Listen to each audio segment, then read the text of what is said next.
Dimakamkan di Taman Makam Pahlawan Kalibata, Rahmat Gobel dikenal sosok yang tekun. Presiden Prabowo Subianto resmikan 5 bendungan serentak dari Lombok, Nusa Tenggara Barat.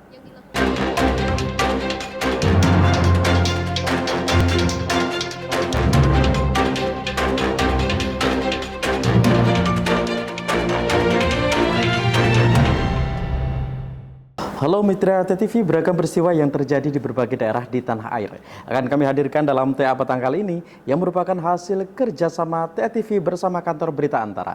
Edisi Minggu 12 Juli 2026 bersama saya Anton Sulistyo dan kita masuk ke berita pertama.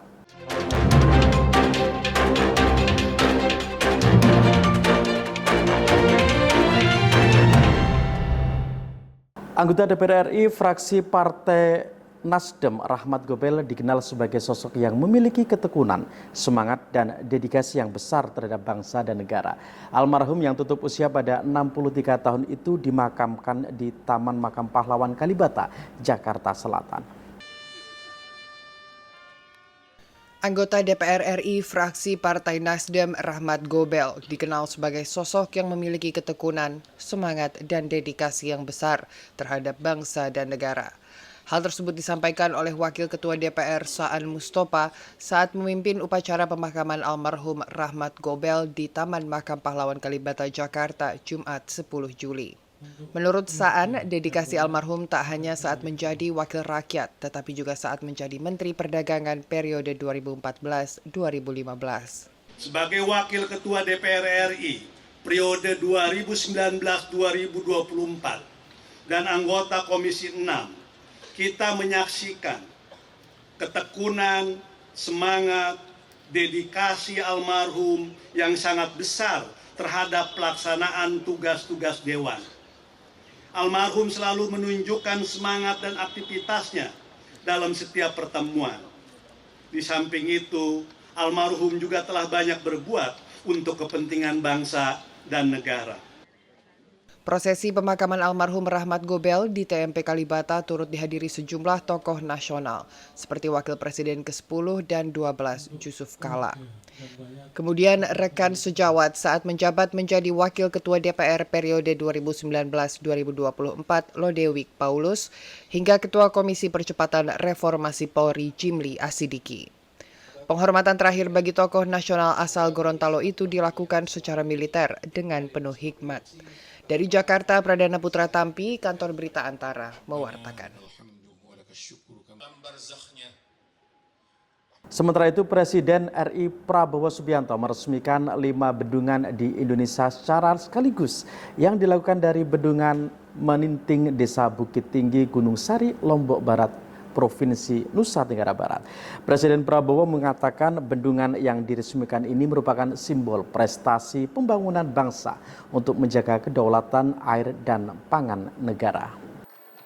Presiden RI Prabowo Subianto meresmikan 5 bendungan di Indonesia secara sekaligus yang dilakukan dari Bendungan Meninting, Desa Bukit Tinggi, Gunung Sari, Lombok Barat, Provinsi Nusa Tenggara Barat pada Jumat 10 Juli. Bendungan yang dibangun sejak 2018 sampai 2025 ini yaitu Bendungan Meninting di NTB, Bendungan Kaurautau dan Rukoh di Aceh, Bendungan Jelantah di Jawa Tengah, dan Bendungan Sidan di Bali. Presiden Prabowo mengatakan 5 bendungan ini merupakan simbol prestasi pembangunan bangsa untuk menjaga kedaulatan air dan pangan negara. 5 bendungan ini adalah investasi negara dengan anggaran 9,79 triliun rupiah. Jadi saudara, saya bersyukur ini simbol kerja keras, ini simbol persatuan.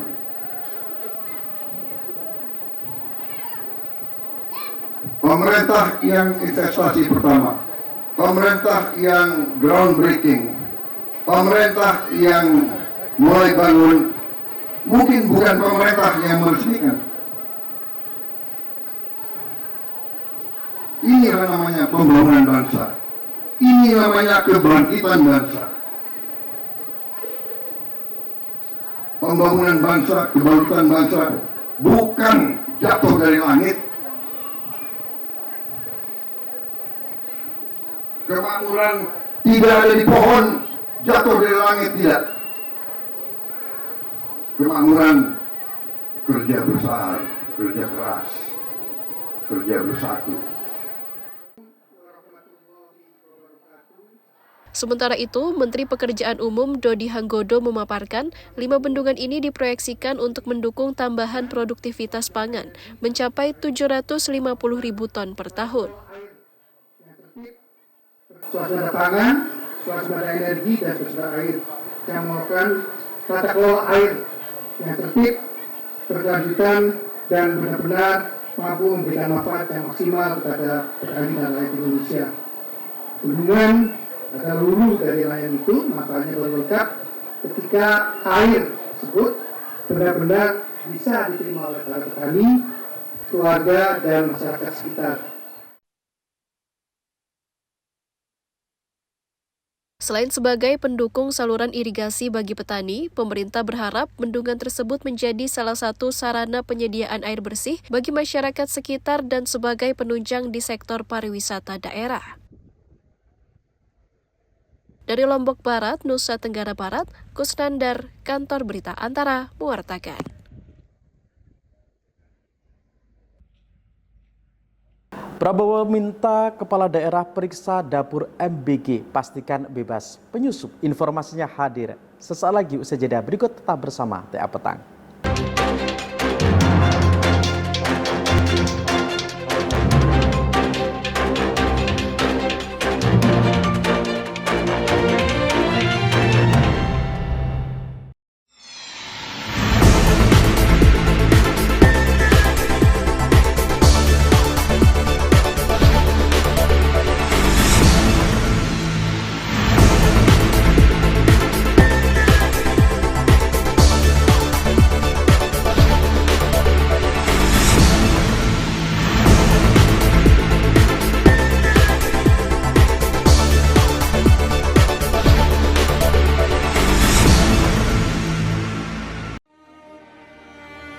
Air merupakan sumber kehidupan.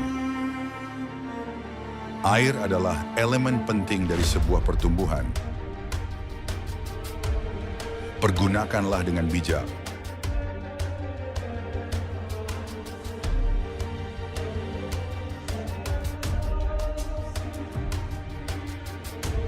Pakailah seperlunya.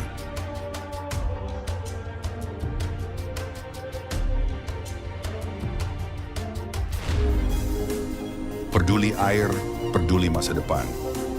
Iklan layanan masyarakat ini dipersembahkan oleh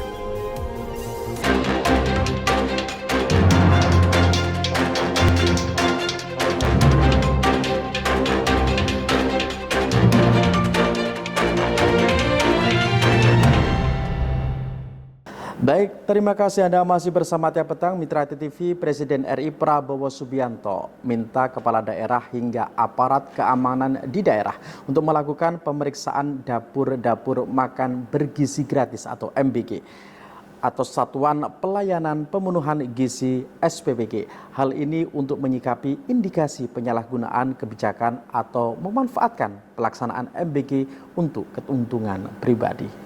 Indikasi penyalahgunaan pelaksanaan makan bergizi gratis atau MBG oleh oknum tertentu menjadi perhatian serius Presiden Prabowo Subianto. Dalam rangka peresmian Bendungan Meninting, Presiden RI Prabowo Subianto di Lombok, Nusa Tenggara Barat mengungkap adanya penyusup yang memanfaatkan program MBG untuk meraup keuntungan atau memperkaya diri. Merespons hal tersebut, Prabowo Subianto meminta seluruh kepala daerah dan aparat keamanan hingga ke tingkat kecamatan dan desa untuk memeriksa dapur-dapur MBG atau Satuan Pelayanan Pemenuhan Gizi SPBG dan melaporkan langsung apabila menemukan indikasi atau praktik kecurangan, baik dalam menu yang disajikan maupun hal lainnya yang melanggar aturan. Maka saya minta Gubernur, Bupati, Camat, Kepala Desa boleh meriksa semua dapur MBG saudara mereka. Laporkan ke Kepala BGN. Kalau perlu lapor langsung ke saya. Gampang ngomong di TikTok, langsung aku kirim tim untuk selesaikan. Benar? Nggak usah susah-susah. Nomor telepon ini harus. Presiden Prabowo Subianto menegaskan agar pemeriksaan dilakukan tidak untuk aji mumpung mencari kesalahan SPPG untuk mendapatkan setoran. Masyarakat juga diminta untuk turut mengawasi para kepala daerah dan aparatur keamanan yang melakukan pemeriksaan dapur MBG di daerah masing-masing. Dari Lombok Barat, Nusa Tenggara Barat, Kusnandar, Kantor Berita Antara, mewartakan. Pembangunan Sekolah Rakyat Loksemawe Aceh kini telah mencapai 92% menjelang tahun ajaran baru. Pemerintah setempat juga melakukan rapat dan peninjauan ke lokasi untuk memastikan persiapan untuk masa pengenalan lingkungan sekolah atau MPLS. Pembangunan Sekolah Rakyat Loksemawe Aceh telah mencapai 92% dan ditargetkan selesai pada 15 Juli. Sekolah yang dibangun pada lahan seluas 8 hektar ini akan menerima 268 siswa yang terbagi pada 3 jenjang pendidikan, yaitu SD, SMP, dan SMA. Pemerintah Kota Loksemawe turut melakukan berbagai persiapan untuk kegiatan masa pengenalan lingkungan sekolah atau MPLS yang rencananya akan dilakukan pada 20 Juli mendatang dengan meninjau lokasi sekolah untuk memastikan seluruh sarana bagi ratusan siswa tersebut sudah tersedia dan layak untuk digunakan. Pelaksana tugas Asisten 1 Pemko Loksemawe, Mirda Ihsan, pada Jumat 10 Juli menjelaskan seluruh dinas juga telah diinstruksikan turut berkolaborasi dan bertanggung jawab untuk kelengkapan kegiatan MPLS siswa sekolah rakyat nantinya. Pemko kami sudah membuat rapat koordinasi tadi terkait dengan dukungan, support, terkait dengan yang pertama screening kesehatan, kemudian masalah mobilisasi siswa baru dan orang tua, kemudian terkait dengan screening kesehatan yang akan dilakukan oleh Dinas Kesehatan. Harapan kami dengan keadaan gedung yang luar biasa, persiapan sarana yang mantap, kami berharap sekolah ini memang menjadi sekolah percontohan yang bisa menghasilkan anak-anak bangsa yang berkualitas. Pihak pemerintah juga berharap pada pelaksana pembangunan untuk dapat mempercepat pembangunan agar proses MPLS bisa berjalan lancar tanpa ada kendala apapun. Dari Kota Loksemawe, Aceh, Trifani, Kantor Berita Antara, mewartakan.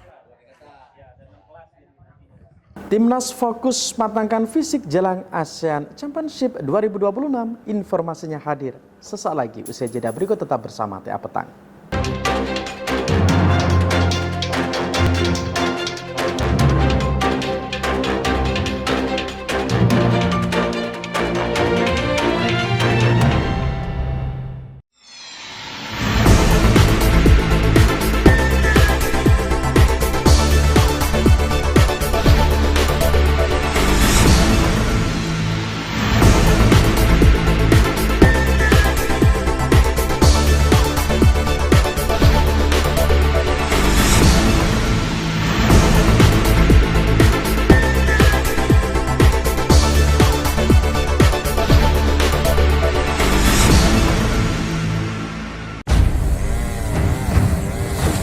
Setiap detiknya, dunia kehilangan beberapa titik pohon di hutan.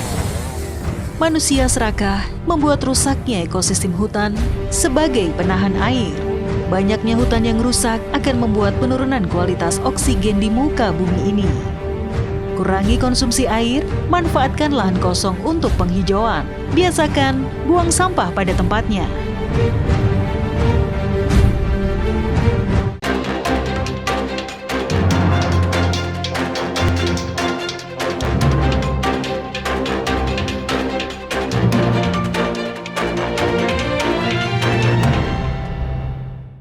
Baik, terima kasih Anda masih bersama TA Petang. Mitra TV, Tim Nasional Indonesia mematangkan persiapan menghadapi ASEAN Championship Hyundai Cup 2026 melalui pemusatan latihan di Bali United Training Center, Kabupaten Gianyar. Pelatih Kepala Timnas Indonesia John Herman memfokuskan latihan tahap awal pada penguatan fisik sekaligus memberi kesempatan kepada pemain muda. Tim Nasional Indonesia menjalani pemusatan latihan di Bali United Training Center, Kabupaten Gianyar, Bali, sebagai persiapan menghadapi ASEAN Championship Hyundai Cup 2026. 22 pemain mengikuti latihan tahap pertama dari total 50 pemain yang dipanggil. Pelatih kepala John Herdman memfokuskan program latihan pada penguatan fisik untuk membangun kembali kondisi pemain setelah jeda kompetisi. Herdman menyebut Piala AFF menjadi ajang memberikan kesempatan kepada pemain muda sekaligus menilai potensi mereka untuk mendukung target timnas pada kompetisi berikutnya. As I've said, the goal is 2030. And then we work back from that. It's AFC 2027. Then we have FIFA ASEAN. And AFF ASEAN gives us a chance to prepare the local players to compete and for me to learn, to understand which of these local players can contribute for AFC and maybe contribute for the future. So I'd like to give opportunity to some of our younger players. I think that's going to be important. Pemain timnas Indonesia Rizky Ridho mengatakan selama sepekan pemusatan latihan, para pemain berfokus meningkatkan kondisi fisik, sekaligus beradaptasi dengan program latihan yang diterapkan pelatih. Kita mulai step by step dari kita bisa off season, terus sekarang mulai lagi dengan ada Piala AFF ini. Jadi semuanya berjalan lancar dan semuanya menunjukkan step yang bagus untuk ke depannya. Kita baru latihan di minggu ini, kita fokus fisik tapi tetap dengan bola sama inti-inti dari apa yang coach minta harus diterapin di lapangan. Jadi sangat clear apa yang coach minta dan saya dan teman-teman berusaha untuk memahaminya secara cepat. Indonesia tergabung di grup A bersama Vietnam, Kamboja, Singapura, dan Timor Leste pada ASEAN Championship Hyundai Cup 2026 yang berlangsung mulai 24 Juli hingga 26 Agustus. Dari Gianyar, Bali, Rita Laura, Kantor Berita Antara, mewartakan. Baik, informasi tersebut mengakhiri TA Petang kali ini dan jangan lupa saksikan siaran TTV melalui channel digital 29 UHF Jogja dan 30 UHF Semarang. Sampai jumpa, TA TV mantap, masa kini dan tetap berbudaya.